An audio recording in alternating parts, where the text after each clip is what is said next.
श्री शिवाय नमस्तुभ्यं भक्तों। जय श्री कृष्णा। स्वागत है आप सबका हमारे YouTube चैनल प्रियंका शास्त्र ज्ञान में। भगवान भोलेनाथ की कृपा हम सब पर सदैव बनी रहे। भक्तों, आज के वीडियो में आप सुनेंगे धनतेरस का पावन पर्व क्यों मनाया जाता है, धनतेरस का क्या महत्व है, इस दिन दीपदान क्यों किया जाता है, धनतेरस से जुड़ी पौराणिक कथा।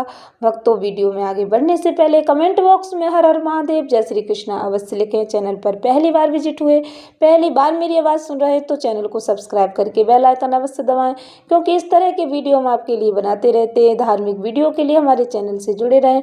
भक्तों, सभी भक्तों को धनतेरस के पावन पर्व की हार्दिक शुभकामनाएं। समुद्र मंथन के समय भगवान धन्वंतरी जी जब अपने हाथों से अमृत कलश लेकर प्रकट हुए, उस दिन कार्तिक मास के कृष्ण पक्ष की त्रयोदशी तिथि थी। इसीलिए इस दिन को धनतेरस का पावन पर्व मनाया जाता है। भगवान धन्वंतरी की पूजा आराधना करने से आरोग्य सुख की प्राप्ति होती है। धनतेरस का क्या महत्व है, ध्यान से श्रवण करें। भक्तों, कार्तिक मास के कृष्ण पक्ष की त्रयोदशी तिथि बहुत ही महत्वपूर्ण होती है। समुद्र मंथन के समय धन्वंतरी भगवान श्री हरि विष्णु जी के ही अंश अवतार हैं, अमृत कलश लेकर प्रकट हुए थे। भगवान धन्वंतरी के अलावा इस दिन माता लक्ष्मी जी, धन के देवता कुबेर और मृत्यु के देवता यमराज की भी पूजा की जाती है। इस दिन दीपावली के पर्व की शुरुआत हो जाती है। इस दिन सोना चांदी नए बर्तन खरीदना बहुत ही शुभ माना जाता है। धनतेरस के दिन भारतीय संस्कृति में स्वास्थ्य को ही सबसे बड़ा धन माना गया। इस दिन को राष्ट्रीय आयुर्वेद दिवस के रूप में भी मनाया जाता है। ऐसी मान्यता है कि भगवान धन्वंतरी को भगवान विष्णु जी का अंश माना जाता है।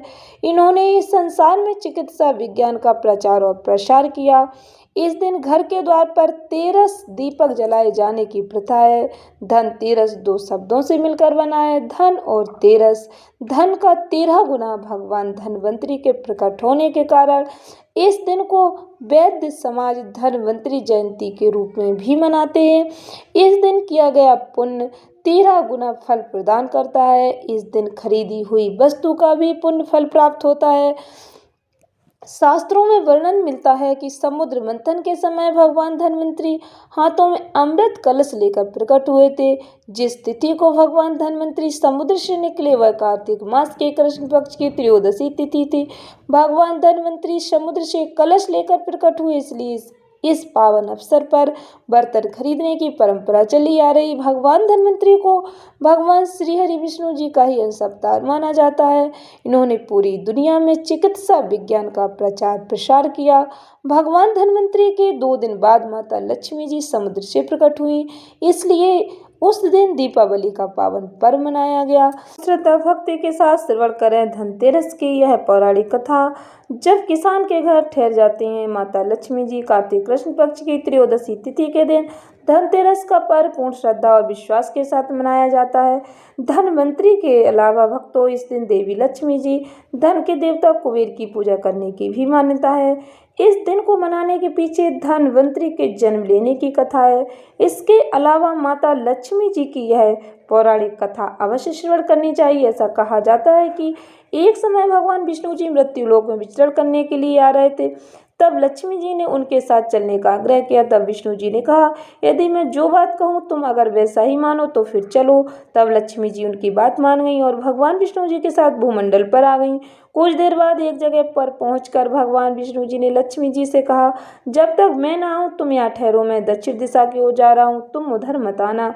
विष्णु जी के जाने पर लक्ष्मी जी के मन में ऐसा कौतूहल जागा कि आखिर दक्षिण दिशा में ऐसा क्या रहस्य जो मुझे मना किया गया, और भगवान स्वयं चले गए। लक्ष्मी जी से रहा न गया और जैसे ही भगवान आगे बढ़े लक्ष्मी जी भी पीछे पीछे चल पड़ी।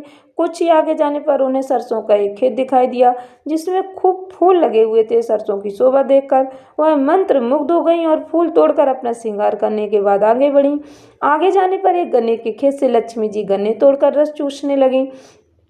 उसी क्षण विष्णु जी आए और उन्होंने यह देखा तो लक्ष्मी जी पर नाराज होकर उन्हें शाप दे दिया कि मैंने तुम्हें इधर आने को मना किया था, पर तुम नहीं मानी और किसान की चोरी का अपराध कर बैठी। अब तुम इस अपराध के जुर्म में किसान की 12 वर्ष तक सेवा करो। ऐसा कहकर भगवान उन्हें छोड़कर क्षीर सागर चले गए। तब लक्ष्मी जी उस गरीब किसान के घर रहने लगी। एक दिन लक्ष्मी जी ने उस किसान की पत्नी से कहा कि तुम स्नान कर पहले मेरी बनाई गई इस देवी लक्ष्मी जी का पूजन करो, फिर रसोई बनाना, तब तुम जो मांगोगी वही मिलेगा। किसान की पत्नी ने ऐसा ही किया। पूजा के प्रभाव से लक्ष्मी जी की कृपा से किसान का घर दूसरे ही दिन से अन्न धन रत्न स्वर्ण आदि से भर गया। लक्ष्मी जी ने किसान को धन धान्य से पूर्ण कर दिया। किसान के 12 वर्ष बड़े आनंद से कट गए। फिर 12 वर्ष के बाद लक्ष्मी जी जाने के लिए तैयार हुई। विष्णु जी लक्ष्मी जी को लेने आए तो किसान ने उन्हें भेजने से इनकार कर दिया। तब भगवान ने किसान से कहा कि इन्हें कौन जाने देता है, यह तो चंचला है, कहीं नहीं ठहरती, इनको बड़े बड़े नहीं रोक सके। इनको मेरा शाप था, इसलिए 12 वर्ष तक तुम्हारी सेवा कर रही थी। तुम्हारी 12 वर्ष सेवा का समय पूरा हो चुका है। किसान हठपूर्वक बोला कि नहीं, अब मैं लक्ष्मी जी को नहीं जाने दूंगा। तब लक्ष्मी जी ने कहा कि हे किसान, तुम मुझे रोकना चाहते हो तो जो मैं कहूँ वैसा ही करो। कल तेरस है, तुम कल घर को लीप पोत कर स्वच्छ करना, रात्रि में घी का दीपक जलाकर रखना, सायंकाल मेरा पूजन करना और एक तांबे के कलश में रुपए भरकर मेरे लिए रखना। मैं उस कलश में निवास करूंगी, किंतु पूजा के समय में तुम्हें दिखाई नहीं दूंगी। इस एक दिन की पूजा से वर्ष भर में तुम्हारे घर से नहीं जाऊंगी। यह कहकर वह दीपकों के प्रकाश के साथ 10 दिशाओं में फैल गई। अगले दिन किसान ने लक्ष्मी जी के कथन अनुसार पूजन किया।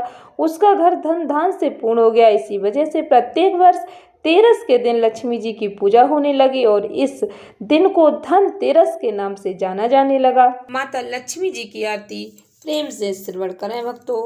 ओम जय लक्ष्मी माता मैया, जय लक्ष्मी माता, तुमको निश दिन ध्यावत हरि विष्णु विधाता। ओम जय लक्ष्मी माता उमा रमा ब्रह्माणी, तुम ही जग माता मैया, तुम ही जग माता। सूर्य चंद्रमा ध्यावत नारद ऋषि गाता।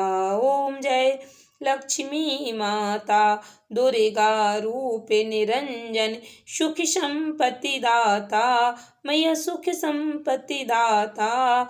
जो कोई तुमको ध्याता रिद्धि सिद्धि धन पाता।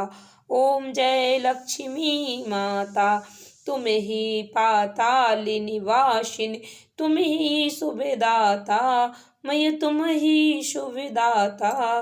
कर्म प्रभाव प्रकाशिनी, भवनिधि की त्राता। ओम जय लक्ष्मी माता जिस घर में तुम रहती हो सब सद्गुण आता, ताहि में सद्गुण आता। सब संभव हो जाता मन नहीं घबराता। ओम जय लक्ष्मी माता तुम बिन यज्ञ न होवे, वस्त्र न कोई पाता मैया, वस्त्र न कोई पाता। खाने पाने का वैभव सब तुम से आता। ओम जय लक्ष्मी माता सुबह गोड़े मंदिर सुंदर, क्षीरो दधि जाता मैया, क्षीरो दधि जाता। रतन चतुर्दश तुम बिन कोई नहीं पाता। ओम जय लक्ष्मी माता महालक्ष्मी जी की आरती जो कोई नर गाता मैया, प्रेम सहित गाता। और आनंद समाता पापे उतरे जाता। ओम जय लक्ष्मी माता मैया, जय लक्ष्मी माता, तुमको निश दिन सेवत हरि विष्णु विधाता। ओम जय लक्ष्मी माता। महालक्ष्मी जी का शक्तिशाली मंत्र। महालक्ष्मी नमस्तुभ्यं नमस्तुभ्यं सुरेश्वरी हरिप्रिये नमस्तुभ्यं नमस्तुभ्यं दयानिधे पद्मालये नमस्तुभ्यं नमस्तुभ्यं च सर्वदे सर्वभूतितार्थाय वसुधैव सृष्टिं सदा कुरुम।